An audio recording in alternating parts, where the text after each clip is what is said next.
Hello, everyone. It's Don Gill, author of Our Final Presidential Vote, doing another chapter here today. And we're going to do a chapter today called Crossroads of Conviction. And today we're going to be interviewing one of the characters from that chapter, a Mr. Joe Madison.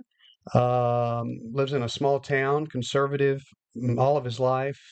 And yeah, we just want to ask him some questions, kind of get a feel for what he's seeing out there, and let's just jump right into it. So, Joe, can I call you Joe? Yeah, no problem with that. All right. Well, good. I appreciate you being here.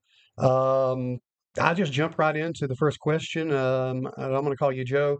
So, Joe, as a lifelong conservative, how do you reconcile the your president's unfilled promises with your ongoing support for him?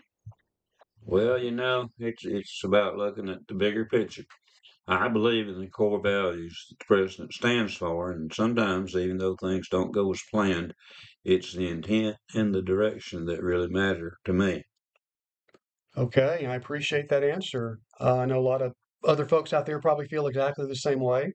Um, Joe, many in your community have expressed disappointment in your president's performance. What keeps your faith in him intact?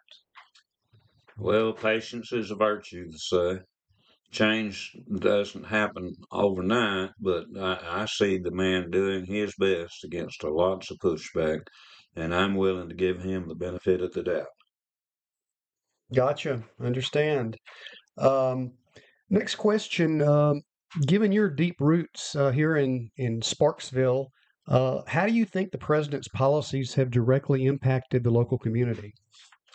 Oh, our town has seen its share of ups and downs, and I think some of his policies have the potential to make a real difference here, even if we haven't all felt it just yet. All right. Well, I hope those changes, I hope you feel them soon. Um, Let me ask you another question. You're known for your principled stance on various issues. How do you align those principles with the controversies surrounding your president?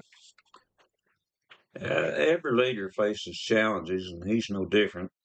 I focus on the policies over all the noise. It's the ultimate outcome for our country that I'm concerned with. I agree 100%. It's all about the best thing for the country. Um, Joe, your president's leadership style has been, to say the least, a little divisive nationally. How do you see this playing out in Sparksville?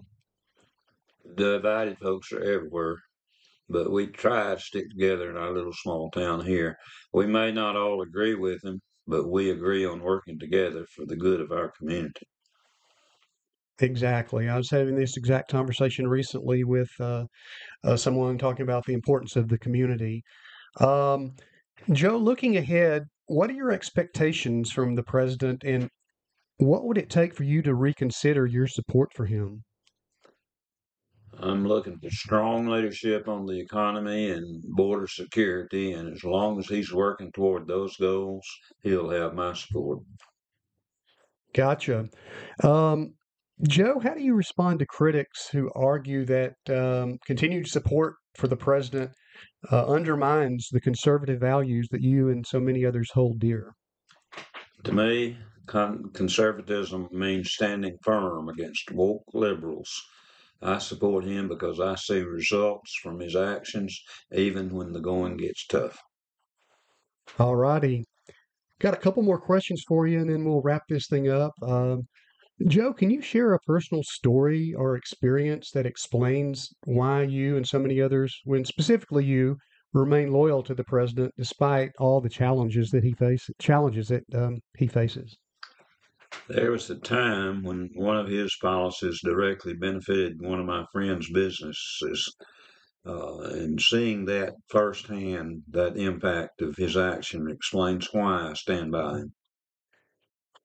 All righty. Thank you for that.